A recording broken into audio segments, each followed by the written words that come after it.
আমি ভুল বলেছিলাম, কিন্তু সত্যি বলতে এটা টিভিতে দারুণ লাগবে। আমি সিজন 2 এর টপ 10 কন্টেস্ট্যান্টকে জ্যান্ত কবর দিতে যাচ্ছি এখন। ওরা আমাদের সত্যিই কবর দেবে। Guards, ওদেরকে জ্যান্ত কবর দাও। মানুষ সবসময় এই ভয়টাই পেয়ে থাকে। আমি কি নিজেকে একবার কবর দিয়ে দেখতে পারি? হ্যাঁ অবশ্যই।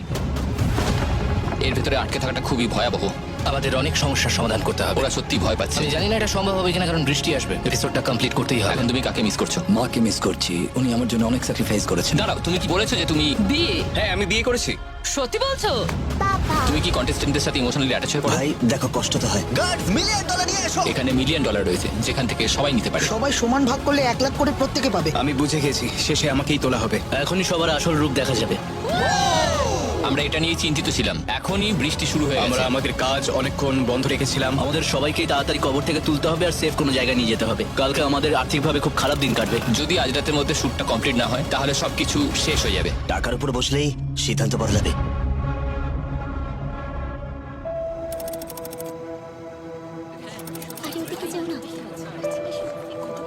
ও মাই গড, কন্টেস্টেন্টরা এখনো জানেই না যে ওদের পরিবারের লোকেরা এসেছে ওদের সারপ্রাইজ দিতে। ওদের বাবা মা, ভাই বোন, কারোর ওয়াইফ, কারোর হাজবেন্ড, কারোর পার্টনার, তারা এবার ভেতরে আসতে চলেছে ওদেরকে সারপ্রাইজ দিতে। হাই বাবা।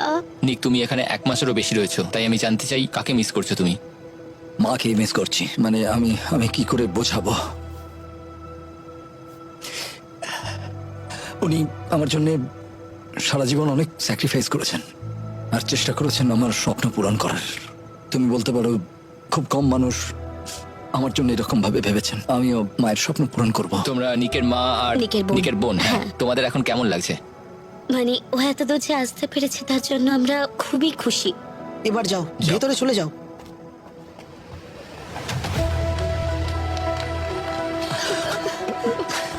আমি সত্যিই গর্বিত তোমাকে নিয়ে। তুমি খুব ভালো খেলছো। তুমি পারবে। শটটা খুব ভালো হয়েছে। এরপরে তাহলে কারা আসছে?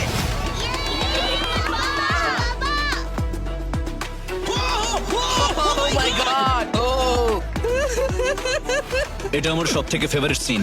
বাচ্চাগুলোকে দেখো একবার। খুব ইমোশনাল। হ্যাঁ হ্যাঁ, ওয়াও। হ্যাঁ, আর একবার ভাবো ওদের এত প্রেশারের মাঝে এমন সারপ্রাইজ পেলে কতটা খুশি হবে। এটাই আমার খুব ভালো লাগছে। হ্যাঁ, এটা খুব ইমোশনাল। একে অপরের পরিবারের সাথে দেখা করে কেমন লাগছে? আমরা একটা ছেলে পেয়েছি, তোমরা একটা মেয়ে পেলে। জিমি, এখন মনিকার জিম কি করছে?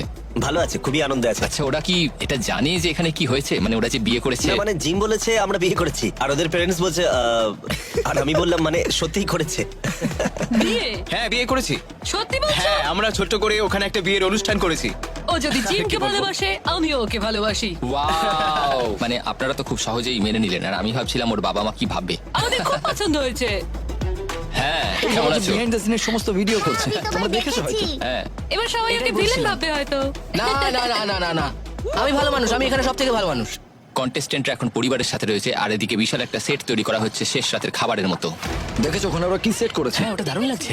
ঠিক আছে সবাই আমার পিছনে এসো। এটা তো পুরো একটা হ্যারি পটারের ডিনারের মতো লাগছে। এবার গাড়িদের ভেতরে আসতে বলো। এদের কি অদ্ভুত লাগছে। ওয়াও দারুণ লাগছে। ও মাই গড, খুব ভালো লাগছে দেখতে। চিয়ার্স।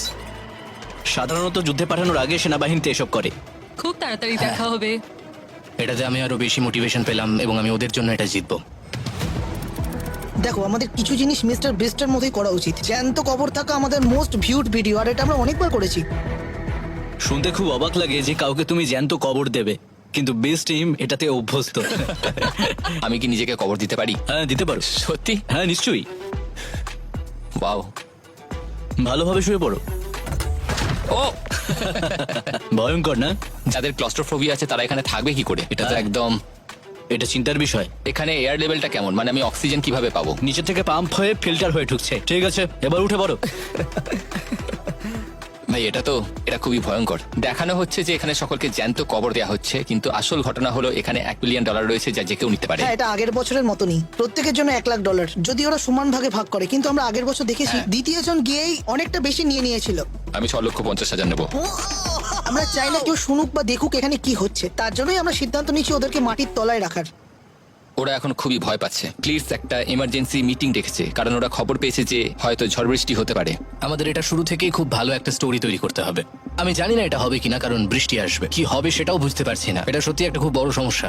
একটাই জিনিস চাপের, যে রাতে আমরা এই ভয়ঙ্কর কাজটা করব সেই রাতে প্রচন্ড বৃষ্টিপাতের সম্ভাবনা রয়েছে। তাতে সব থেকে বড় সমস্যা হলো যদি আমরা সবাইকে কবর দিয়ে দিই এবং যদি আমরা টাইমার চালু করে দিই আর তার কিছুক্ষণের মধ্যেই যদি প্রচুর বৃষ্টিপাত শুরু হয়, তাহলে আমাদের সবাইকে সঙ্গে সঙ্গে কবর থেকে তুলতে হবে। Oh my God! ওদের সেফ জায়গায় নিয়ে যেতে হবে এবং ক্লিয়ার হবার অপেক্ষা করতে হবে, তারপর আবার কবর দিতে হবে। এটা তো আর অনেক পুরোটা সময়। করতে বেশ কয়েক ঘন্টা সময় লেগে যাবে, আর সেটাতে আর্থিকভাবে খুবই চিন্তার বিষয় আমাদের কাছে। হ্যাঁ, এটা খুবই কমপ্লিকেটেড, কারণ ড্রোনগুলো এখানে ঠিকভাবে উড়বে না, আর আমাদের অনেক জিনিস নষ্ট হয়ে গেছে। প্রায় $5 লাখ খরচা হবে। আমি বুঝতে পারছি না এখন কি বলা উচিত, কিন্তু আমাদের এপিসোডটা যেভাবেই হোক শেষ করতে হবে। অবশ্যই করতে হবে। এখন এখানে অনেক কিছু ঘটে চলেছে আর অনেক কিছু সমাধান করতে হবে আমাদের। তোমরা দেখতে পাচ্ছ যে বৃষ্টি শুরু হয়ে গেছে, মানে এটার জন্যই আমরা সবাই চিন্তায় ছিলাম। আর যদি এখন বাজ পড়তে শুরু করে তাহলে সবকিছু শেষ হয়ে যাবে। তাই আমাদের এখন সময়ের বিরুদ্ধে লড়তে হচ্ছে। এখান থেকে বেরিয়েই আমাদের ফিনালে এপিসোডের জন্য প্রস্তুতি নিতে হবে। দেখা যাক আমরা আজ রাতে শুটিং শুরু করতে পারি কিনা, কিন্তু এটা বেশ চিন্তার বিষয়। গার্ডস, মশালগুলো নিয়ে এসো। এখন সবার কাছেই মশাল রয়েছে।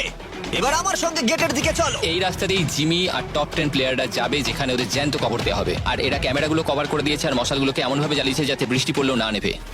এই কবরগুলো এই সিজনে এলিমিনেটেড হওয়া প্লেয়ারদের। বেস্ট প্লেয়ারদের নাম ফ্রন্টে রাখতে হবে যাতে তারা ঢোকার সময় দেখতে পায়। ও মাই গড, এগুলো কি সব প্লেয়ারদের কবর? ও মাই গড, না! যদি ওরা জেসির নাম দেখে, জেফের নাম দেখে, কেটির নাম দেখে, তখন আমরা ওদের রিয়াকশন গুলো নিয়ে তার পেছনে ফ্ল্যাশব্যাক চালিয়ে 30 সেকেন্ডের জায়গায় আমি 2 মিনিটের একটা কন্টেন্ট পেয়ে যাব। শুধু ওরা লেন দিয়ে আসছে এই সময়টা। রেস্ট ইন পিস ভাই। দেখো, এই গেমটায় প্রথমে একজন ক্যাপ্টেনকে বাঁচতে হবে, তারপর ওই বেছে নেবে যে কাকে আগে কবর থেকে বের করতে হবে। এমন কাউকে ক্যাপ্টেন বাছো যাকে তোমরা বিশ্বাস করো। আর এটা আরো ইন্টারেস্টিং করতে, ক্যাপ্টেনকে জ্যান্ত কবর দেওয়া হবে না। একটা ক্যাপ্টেন বাছো যাকে বিশ্বাস করো, এবং সেই ক্যাপ্টেনকে আমরা কবর দেব না। এখানে সবচেয়ে বড় টুইস্ট হলো যে ওরা জানে না কি হতে চলেছে। আর এই মুহূর্তে নিক এবং মনিকা নির্বাচিত হওয়ার জন্য বড় প্রতিদ্বন্দ্বী, তারা আনুষ্ঠানিকভাবে ভোট দিতে চলেছে। সবাই মতামত জানিয়েছে। আমি একটু অবাক হলাম, কারণ ওরা সবাই নিককে ক্যাপ্টেন করলো, কারণ এটাই কিন্তু ওদের কাছে একটা অনেক বড় সুযোগ ছিল ওই স্ট্রং দলকে ভেঙে দেওয়ার। নিক, তুমি হলে ক্যাপ্টেন, আর বাকি সবাই নিজেদের কবরে যাও। এখন ওর উপরেই সব চাপ দেওয়া হয়েছে। এখন এই এপিসোডের মেন ক্যারেক্টার ওই। গার্ডস, ওদেরকে জ্যান্ত কবর দাও। যেমনটা তোমরা দেখছো, 9 জন প্লেয়ারকে জ্যান্ত কবর দেওয়া হচ্ছে। ও মাই গড! ও, তুমি একজন চিত্রগ্রাহক হিসেবে এটাকে কিভাবে দেখছো? দেখো, ওদের ভেতরে কেমন অনুভূতি হচ্ছে সেটাই ওরা ক্যামেরার সামনে বলছে। মুখে সোজাসুজি একটা ক্যামেরা আছে। আমাকে এখন সত্যি কবর দেওয়া হচ্ছে।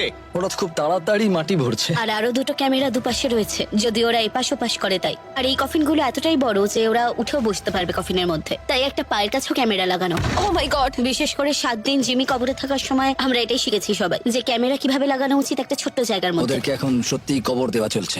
গার্ডস, $1 মিলিয়ন নিয়ে এসো। তোমরা সবাই নিককে তোমাদের ক্যাপ্টেন বেছেছো, আর নিক এরপর আরেকজনকে তুলবে।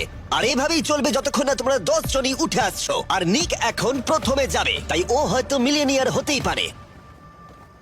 অনেক কিছু ভাবার আছে। এই যে এখানে রাখা রয়েছে $1 মিলিয়ন ক্যাশ। তুমি তৈরি হলেই আমাকে জানিও এখান থেকে কতটা তুমি নিজের ব্যাংক অ্যাকাউন্টে নিতে চাও। আমি কি চাই তোমরা কি জানো? আমি চাই আগের সিজনের মতন যেন একটা মুহূর্ত হয়। দেখো, আমরা এখানে অর্থ ভাগ করতে আসিনি। এটাই একমাত্র আমরা ভাগ করতে পারতাম।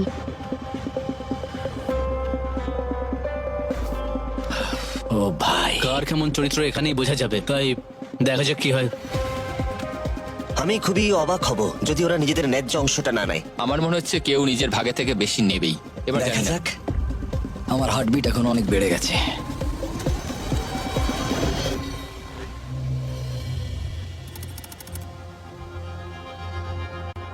তাহলে কত নিচ্ছ?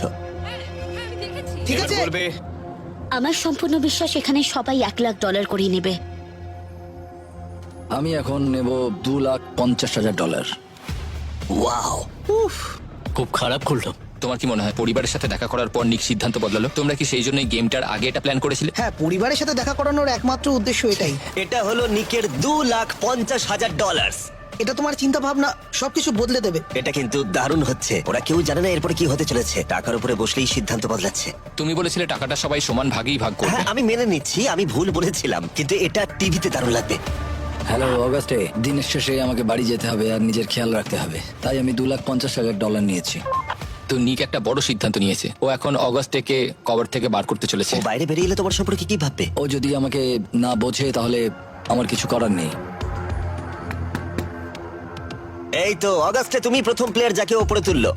আশা করি তুমি জানো আমি খারাপ মানুষ নই। ওদের বৃষ্টির জন্য অনেকটাই দেরি হয়ে গেল, মানে এখন রাত 2 কি 3টে বাজে। আর কিছুক্ষণের মধ্যে সূর্য উঠে পড়বে, যেটা এই কবরস্থানের যে লুকটা রয়েছে সেটাকে নষ্ট করে দেবে। তো আমরা এখন এবার বৃষ্টি থেকে রোদের দিকে এগিয়ে চলেছি, যেহেতু ওরা এখন মাত্র একজনকেই কবর থেকে তুলেছে।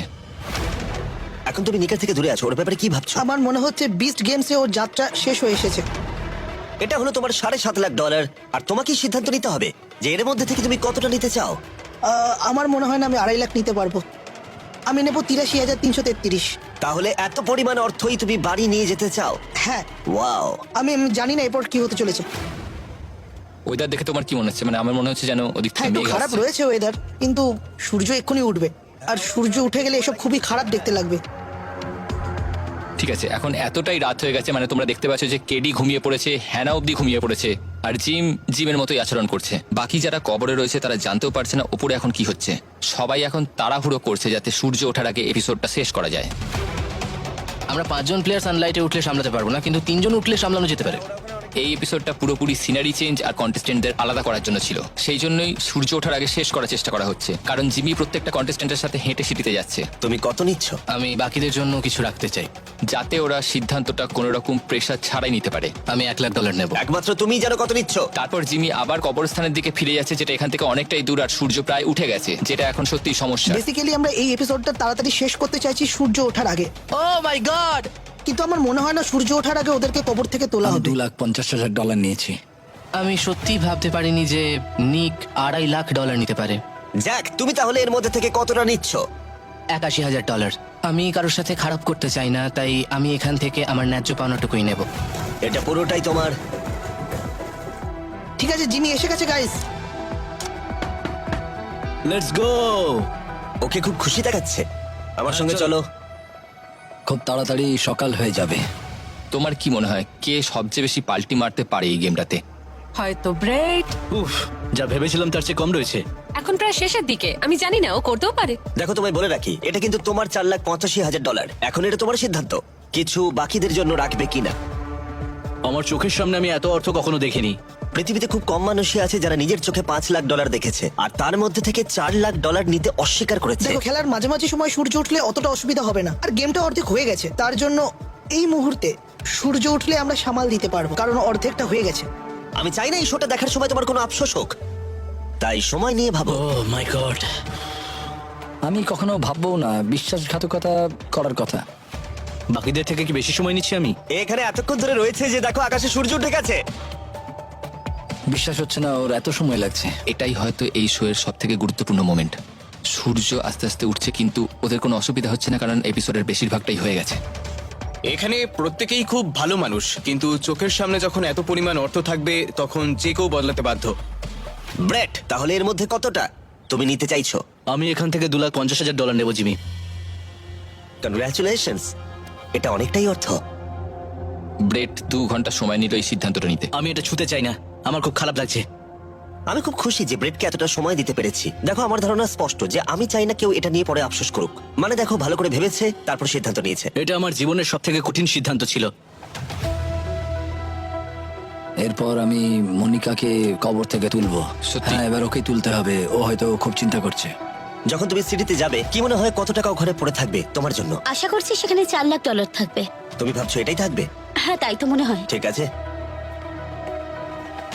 প্রচুর অবাক হলাম। তুমি ভেবেছিলে এখানে তুমি $1,00,000 পাবে, কিন্তু যদি তুমি তোমার ন্যায্য ভাগটা নাও সেটা হবে মাত্র 47,000। যাই হোক, এখান থেকে তুমি কতটা অর্থ নেবে সেটা আমাকে বলার আগে একবার কয়েনটা দেখাতে পারবে? ঠিক আছে, একটা বড় টুইস্ট আসতে চলেছে এই এপিসোডে। ওরা $5,00,000 নিয়ে এসেছে মনিকাকে ঘুষ দেওয়ার জন্য। তার বদলে মনিকাকে কয়েনটা বিক্রি করতে হবে, যেটাকে ফ্লিপ করলেই পুরো প্রাইস পুলটা 10 মিলিয়ন হয়ে যেত। গার্ডস, ভেতরে চলে এসো। তোমার কয়েনের ব্যাচটা জার্সিতেই থাকবে। তোমাকে কাউকে বলতেও হবে না যে কয়েনটা তুমি বিক্রি করেছো। এটা একটা বিশাল পরিমাণ অর্থ, আর এটা তুমি পেতেই পারো। শুধুমাত্র তুমি আমাকে এই কয়েনটা দিয়ে দাও। আমি এই কয়েনটা তোমায় বিক্রি করব। তুমি জিতে নিয়েছো $5,00,000। কেমন লাগছে? সত্যি বলতে এখনো বিশ্বাস হচ্ছে না, কিন্তু আমার মনে হয় $5 লাখ এই মুহূর্তে নিয়ে নেওয়াটাই ভালো সিদ্ধান্ত। আর এখানে যা রয়েছে তা আমি বাকি 3 জনের জন্য রেখে দিতে চাই। এটাই হয়তো বিস্ট গেমের ইতিহাসে সব থেকে বড় মাইন্ড গেম, যেটা ও এইমাত্র করলো। এর জন্য হয়তো সিজনটা জিততেও পারে। Hi Jim. সকাল হয়ে গেছে। ওরা প্রতিটা মুহূর্ত ক্যাপচার করছে। এই এপিসোডটাতে অনেকটা বেশি সময় লাগছে বলে তোমার কি কস্টিং নিয়ে চিন্তা হচ্ছে? দেখো, আমাদের কাছে কিন্তু কন্টেন্টই সবকিছু। আমরা চাই এপিসোডটা ভালো হোক। ও কেউ বিশ্বাসঘাতকতা করেছে। $62,420 নেব। $63,057 আমি নেব। 10 জনই বেরিয়ে গেছে, কবরস্থান ফাঁকা হয়ে গেছে, আর আমরা সিটিতে যাবার পরেই সবাই কিউব থেকে বেরিয়ে আসবে। কেউ জানবে না কে কত নিয়েছে যদি ওরা নিজে না বলে। টাইলার, এখন কি হতে চলেছে? সবাই এখন কিউব থেকে বেরিয়ে আসবে। গার্ডস, কন্টেস্ট্যান্টদের নিয়ে এসো। তারা এখন কোর্টের মাঝখানে এসে দাঁড়াবে। জিমি বলবে তোমরা কথা বলতে পারো, কিন্তু বলতেই হবে এমন কোনো মানে নেই। তারপর দেখা যাক কি হয়। এখন তোমরা 10 জন কথা বলতে পারো, মজা করো। আসলে আমি $2,50,000 নিয়েছি। আমি এখন কাউকেই বলবো না যে আমি কয়েনটা বিক্রি করেছি। আর এটাই হবে মনিকার ভিলেন হওয়ার সিজন। আর তাই আমি সিদ্ধান্ত নিলাম যে $0 নেব। আমার মনে হয় রিয়েলিটি শো এর ইতিহাসে সেরা মুহূর্তগুলোর মধ্যে এটা একটা। জিন অবাক হয়ে গিয়েছিল, আর সবাই ওকে হাগ করছে, ওর জন্য কাঁদছে। যখন ওকে গাড়ি থেকে ভিতরে নিয়ে এসে দরজা খুললাম, তখন ও এরকম করছে। কিন্তু সব থেকে বেশি কষ্ট পেলাম যে তোমরা কথা দিয়েছিলে যে আমার খেয়াল রাখবে, কিন্তু তোমরা অবশেষে যা যা করলে তাতে তোমার মনে হলো না সেটা। দেখো, মনিকা এখন যেটা করলো সেটা হচ্ছে কাঁদলো আর বললো আমার বিশ্বাস হচ্ছে না যে তোমরা এটা করেছো। দেখো, আমাকে ক্ষমা করো। কোনো ব্যাপার না। ও দুর্দান্ত খেলেছে, আর এটা আমার খুব ভালো লাগলো। এখন তুমি সবার কাছ থেকেই প্রচুর সহানুভূতি পাবে।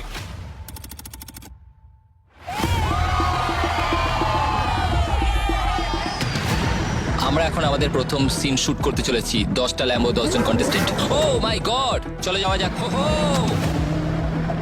ওরা সবকিছু বন্ধ রেখেছে জিমি আর বিস্ট গেমসের জন্য।